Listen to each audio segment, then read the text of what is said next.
जी हाँ, कल क्रिकेट का सबसे बड़ा और सनसनीखेज मुकाबला होने जा रहा है, जहां रिवायती हरीफ पाकिस्तान और भारत एक बार फिर आमने सामने होंगे। शायकीन में जोश खरोश उरूज पर है और हर आंख इस लम्हे का मुंतज़िर है जब गेंद खेल के फैसले का ऐलान करेगी। इस बारे में मजीद जानेंगे हिमायतुल्लाह खान की इस रिपोर्ट में।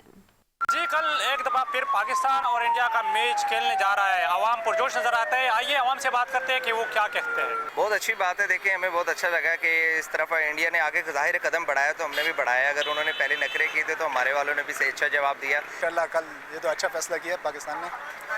कल अल्लाह के हुक्म से साहिबजादा फरहान खेलेगा। हमेशा पाकिस्तान और इंडिया की जंग लगी रहती है इसी मामलात में कि अल्लाह पाक हमारी इज्जत रखे और इनको जो है जलील और रुसवा करे। अल्लाह ताला ने चाहे इंशाअल्लाह ताला हमारा पाकिस्तान ही जीतेगा। बांग्लादेश से हार जाए, किसी और से हार जाए, कोई इशू नहीं इसमें।